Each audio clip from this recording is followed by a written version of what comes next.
Hi guys, apologies for the really shaky video again. I'm filming this on my phone because I don't have a HD action camera following the loss of my Leggero S5 and the Runcam 3 on top of it.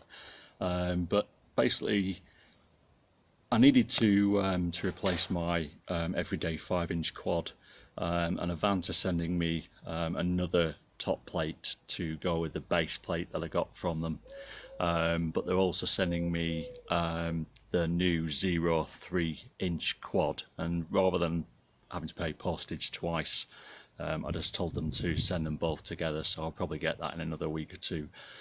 In the meantime, I was just trawling eBay and I came across a DemonRc Fury 5X frame, and I've seen these frames a number of times. It's a really good looking frame and I've sort of always quite fancied one, but they're 75 quid, and as it's supposed to be a super light frame, I didn't really want to spend 75 quid on something that might break pretty easily. But I came across this on eBay. There was a guy selling 2 of these. He's only used them once or twice. I suppose he's a bit like me, probably a bit of a frame whore. So anyway, he was selling them, so I bought this for 40 quid, which at that price seemed like a pretty good deal. And as you can see, I've built it up.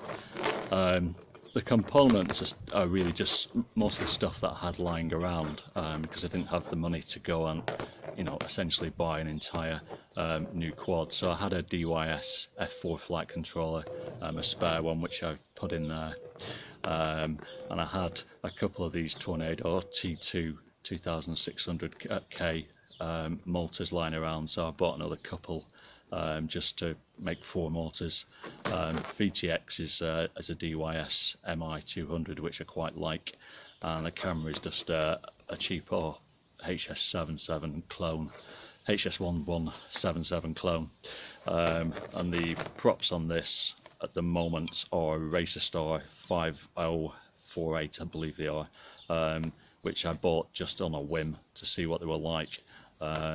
Don't think they're the right props for these motors. I have flown this, I've just test flown it, and they did really well. They're nice and quiet, but I suspect these motors will probably do better on a lower pitch, maybe 5045 or 5040. That tended to be what I used to use them on my my Menace RC frame.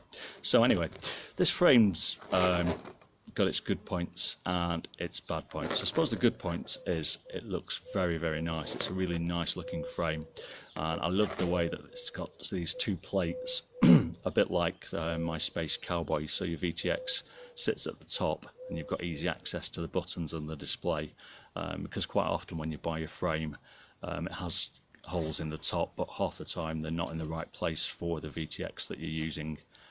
So that can be a bit of a pain. And as you can see, the camera is pretty much protected because of the way that the top plate rises up. And as you can see, if I did have a Runcam 3, it would probably fit quite nicely on that 45-degree angle as part of the frame. This one's got 4mm arms, 1.5mm side plates, and at the front, I don't know if you can see them, there are 2 extra little carbon plates which run down here, which make that part 3mm, just to give a bit of extra protection at the front. Now, this frame I really like, but it's got some serious design flaws. The first one is, this is a V2 version of the frame, and where the camera is, there should be another standoff running here. Where these screws are, I've basically put locking nuts, because if you put the standoff across, you're basically restricted to running your camera angle at about 45 degrees, you know, which is fine if you're out and out racing, but if you're doing acro, and this frame apparently is marketed as a racing and acro frame, you just really don't want your camera angle to be that high up, especially if you're in a new place. I mean, I've just gone and test flown this and I was running mine at about 35 degrees, and that was absolutely fine for mooching around and just getting a feel for the quad. So that was the first thing that came off. I might put it back later on when I get used to the quad and maybe want to run a little bit faster. The second issue is I'm not a huge fan of frames with replaceable arms. I know lots of people are, and they love them, and they think having replaceable arms is a really good idea, and that's absolutely fine. Each to their own. For me, replaceable arms just brings on trouble. This frame is supposed to be built with 4 metal screws here, normal screws, and on the outside, holding the arms, it has 4 of these 7 or 7.5 aluminium screws. There is no way on this earth I'm using aluminium screws to hold on my arms.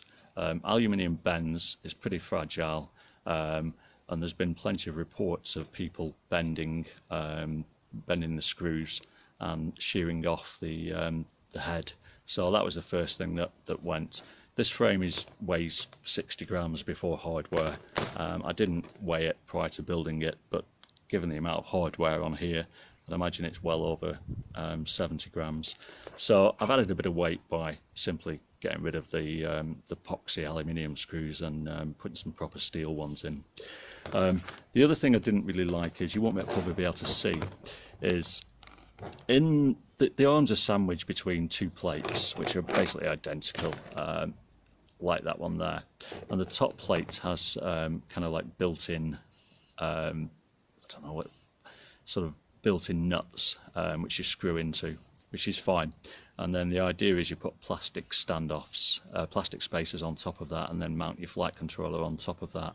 But when I did that, you ended up with quite a high stack, far more than I actually needed for this build. So what I did is change the screws to some slightly longer ones, and the DYS F4 comes with 8 soft mounts. And all I did is put 4 on the flight controller as normal, and then use the other 4 to sit on top of the kind of built-in nuts to get a slightly lower stack. Because when the runcam split arrives, what I'd like to do is be able to fit that in there, and it's looking like it's going to be really tight. So I have flown this. It flies really, really well. I've put 3 batteries through it. 1 which was just getting some basic PIDs set up, and then sort of 2 mooching around. It feels pretty similar to my Leggero. The motors are different. The Leggero was running 3BR 2300 kV motors, which were really, really torquey, and really, really fast. But because I'm used to higher kV motors like this, they don't sort of scream as much, and I always kind of felt like almost like I was stuck in, I don't know, 4th gear, and I wanted to go into 5th.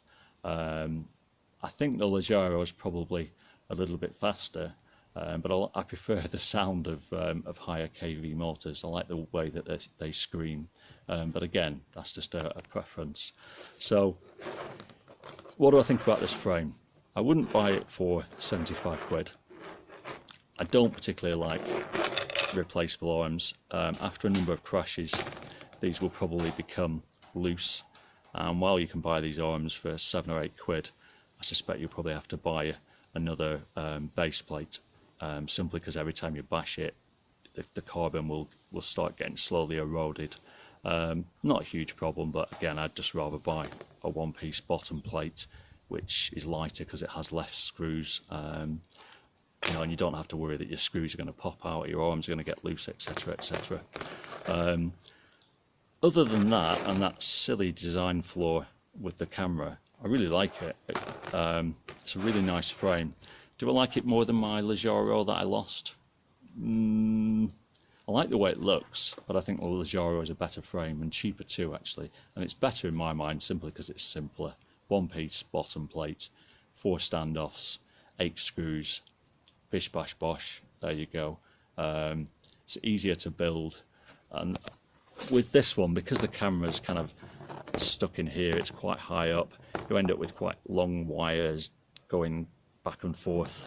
It's a little bit of a scruffier build, albeit I can probably shorten these. But yeah, definitely a frame to look at, but I wouldn't be paying 75 quid myself. The Tornado T2 motors are really good.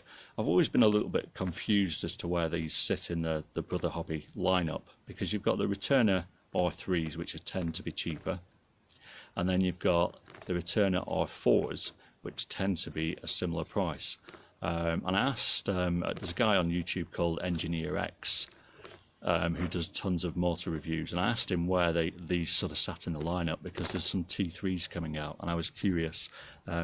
I always kind of felt that the Tornadoes were a slightly more budget version than the Returner R4s, but they're a similar price. And his view on it is, these are, for Brother Hobby, these are the Pro motors. The DRL racers use a lower kV version of the Tornado motors, and his view is that these motors have better cooling and they're stronger than the R4s. So these are the kind of Pro series, the professional series. The R4s are much lighter, or should I say lighter, and have fancier features, but they're far more fragile. So his kind of view was, you know, that's the difference. Get these if you want robust, efficient cooling motors. Buy the other ones if weight is your absolute priority.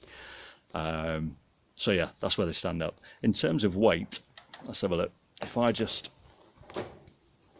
get my scales out, and we'll have to remember these Racerstar props are pretty heavy, but it's coming in at 321 grams, which is pretty light, but isn't the lightest frame. I think the Leggero is a good 10 grams lighter than this with similar components.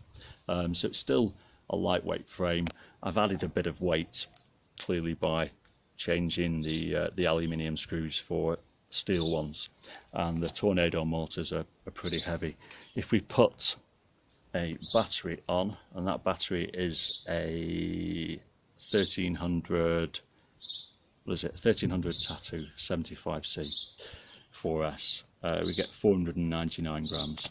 So pretty light frame, not the lightest I've come across, or should I say pretty light build, not the lightest I've come across, but certainly light enough.